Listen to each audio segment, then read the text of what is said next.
अमरावती शहरातील जयस्तंभ चौक येथील प्रसिद्ध खंडेलवाल ज्वेलर्समध्ये 31 ऑगस्टच्या दुपारी दरोडेखोरांच्या टोळीने दिवसा ढवळ्यात धाडसी दरोडा घालून लाखो रुपयांच्या दागिन्यावर हातसाप केला। आपण सध्या बघत आहात खंडेलवाल ज्वेलर्सच्या सीसीटीव्ही कॅमेऱ्यात या दरोडेखोरांचे चित्र कॅमेराबद्ध झाले असून दरोडेखोर कशा पद्धतीने आले आणि कशा पद्धतीने शस्त्रांचा धाक दाखवून दागिने लुटले याचं जिवंत दृश्य आपण सिटी न्यूज वर बघत आहात। फक्त सिटी न्यूज आपल्यापर्यंत पोहोचत आहे दरोडा घातला क्षणाचे जिवंत छायाचित्रण जे खंडेलवाल ज्वेलर्सच्या सीसीटीव्ही कॅमेऱ्यातून कॅप्चर करण्यात आलेले आहेत। हे होय ते दरोडेखोर ज्यांनी खंडेलवाल ज्वेलर्स मध्ये दिवसाढवळ्या हातात घातक शस्त्र घेऊन तलवारी, पिस्तूल यासारख्या घातक शस्त्रांचा वापर करून चक्क दिवसाढवळ्यात धाडसी दरोडा घातला। या दरोड्यात त्यांनी दुकानांच्या संचालकांना मारहाण केली। हातात पिस्तूल व घातक शस्त्राच्या आधारे 35 लाख रुपयांचे दागिने लुटून ते विलासनगर मार्गाने फरार झाले। खंडेलवाल ज्वेलर्स मध्ये दरोडा घालण्यासाठी आलेले हल्लेखोर हे चक्क दुचाकीवर आले होते आणि त्यांनी दुचाकीवरच धूम स्टाईल पळ काढल्याचेही वृत्त आहे।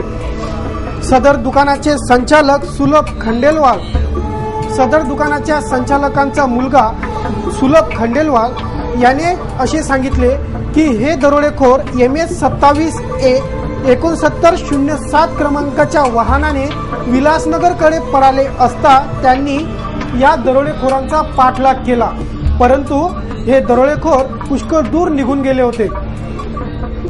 दरोडेखोरांनी या दुकानात घातलेला धुमाकूळ आणि त्यानंतर त्यांनी केलेली मारहाण याचं जिवंत दृश्य सीसीटीव्ही कॅमेऱ्याने कॅमेराबद्ध केल्यावर या सीसीटीव्ही कॅमेऱ्याचे जिवंत दृश्य पोलिसांच्या तपास कार्यात मदतशीर ठरू शकतील यात तीळ मात्र शंका नाही।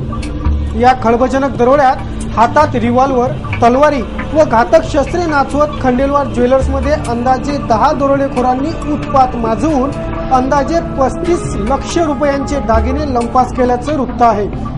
धूम स्टाईल दुचाकीवर येऊन दागिने घेऊन दुचाकीवरूनच फरार झालेल्या या दरोडेखोरांच्या शोधार्थ शर्थीचे प्रयत्न जर पोलीस यंत्रणेने केले असते तर ते दरोडेखोर पोलिसांच्या हाती लागले असते अशी माहिती सुलभ खंडेलवाल यांनी दिली आहे।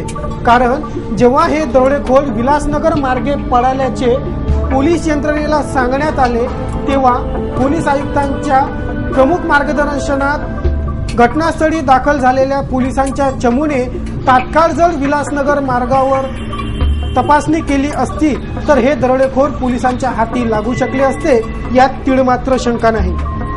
या सीसीटीव्ही कॅमेऱ्याच्या दृश्यात स्पष्ट दिसतंय की कस्टमर आले, त्यांनी थोडे खरेदी करण्यासाठी म्हणून मागितले आणि थोड्याच वेळात सर्व दरोडेखोरांनी एकत्रित येऊन हातात घातक शस्त्र व तलवारीच्या धमकीने येथे उत्पात माचवून 35 लाख रुपयांचे दागिने चोरून नेले।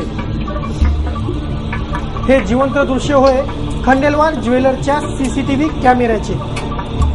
या सीसीटीव्ही कॅमेऱ्याने दरोडेखोरांचे छायाचित्र स्पष्टरित्या रेकॉर्ड केलेले आहे। सध्या स्क्रीनवर दिसत असलेले ग्राहक हे दरोडेखोरांचे सहकारी असल्याचेही बोलले जाते। प्रथम सोने बघण्यासाठी आलेल्या या दरोडेखोर ग्राहकांनी त्याच दुकानात सेंध लावून 35 लाख रुपयांचा दिवसाढवळ्या टाकलेला दरोडा शहरात अतिशय खळबळ उडवून दिले। तब्बल 10 मिनिटाच्या आत या सशस्त्र दरोडेखोरांनी या दुकानाचा पुरता चेहरा मोहराच बदलून टाकला। घटनास्थळी तात्काळ पोलिसांची चमू दाखल झाली। शहराचे पोलीस आयुक्त सुद्धा सदर दुकानात दाखल झाले। ज्या पोलीस आयुक्तांनी नुकतीच महानगरात 1 वर्ष यशस्वी पूर्ण केल्याच्या बातम्या झळकल्या त्याच पोलीस आयुक्त अमितेश कुमार यांच्या 1 वर्ष पूर्तीला काही तासच उलटले असताना सशस्त्र दरोडेखोरांनी घातलेला दरोडा महानगरातील पोलीस यंत्रणा कितपत सक्षम आहे याची जिवंत प्रचितीत देऊन गेला। मैंने दुकान करीबन 11:30 बजे मैं दुकान पहुंचा। उसके बाद में आदमी में साफ सफाई करने के बाद में अंदर से माल निकाले। उसके बाद में 12 बजे हमने शटर ऊपर करे, हमारी दुकानदारी शुरू हो गई। बारिश होने के कारण यहाँ पर उतनी गिराकी नहीं थी, इसलिए हम हमारे बाकी के जो पेंडिंग काम है वो काम करने लगे।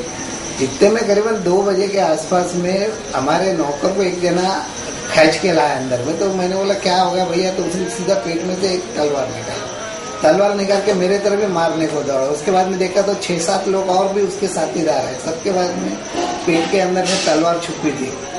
उन्होंने तलवार निकाले, एक के हाथ में मेरे शायद वो बंदूक थी। उसके बाद अब वो असली थी नकली ये तो नहीं मालूम, लेकिन उसने बंदूक निकाला। अब वो मेरे पीछे टूट गए मारने को, तो उन्होंने एक तो सर पे मेरे को मार भी दिए, फिर और मारने लगे। तो मैंने हाथ से पकड़ा, फिर मेरे हाथ को भी लगा, मैंने बहुत डेरिंग से हाथ से पकड़ा उसको।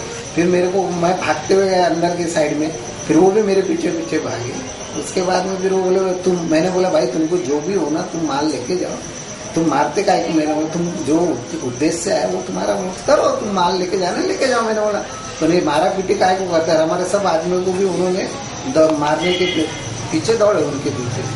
फिर अंदर के रूम में वो बोले चलो, बोले अंदर के रूम में तुम जाओ और चुपचाप बैठो, बोले वहाँ पर में जाके। फिर हमको सबको अंदर में कर दिए उन्होंने। फिर उसके बाद में फिर वो मोबाइल मांग ली कि भाई तुम्हारे पास जो भी मोबाइल होगा वो मोबाइल सब दे दो।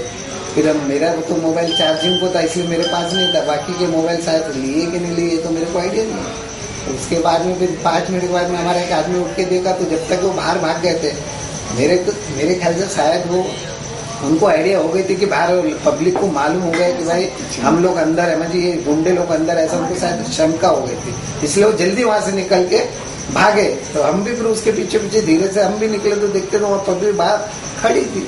उतने देर में भागे, हमारा भतीजा भी शायद वो स्कूटर लेकर उसके पीछे भागा। फिर बाद में मैं अंदर आके देखता तो सब सोना वोना तो बाहर गिरा हुआ था। अब ये तो आइडिया नहीं क्या गया कितना गया थी। तो फिर मैं वहाँ से फिर पुलिस को फोन किया, फिर उसके बाद में दवाखाने गया, डॉक्टर लहोटी। उसके बाद मैं भी घर पे हूँ। कितने लोग थे अंदाजन? अंदाजे ये 6 से 7 लोग थे और सब यंग लड़के थे। क्या उम्र होंगे अंदाज? उनकी उम्र मेरे ख्याल से कम होंगे 25 से 35 साल की उम्र की लड़की। कितने जनों को मार लगा है अंदाजन? भाई मेरे को तो लगा ही है, पर बाकी लोगों का मेरे को उतना आइडिया नहीं, क्योंकि क्या है कि मैं मेरे बचाने में था, मैं दूसरे की तरफ ध्यान ही नहीं दिया मैं। लेकिन बाकी लोगों को उन्होंने अपने टारगेट ही नहीं बनाए थे। शायद वो मेरे को टारगेट करने को आया था ऐसा लगता है, या मेरे को ऐसा भी लगता है कि शायद वो पहले की किसी की दुश्मनी हो सकती है, ऐसा मेरे को लग रहा है।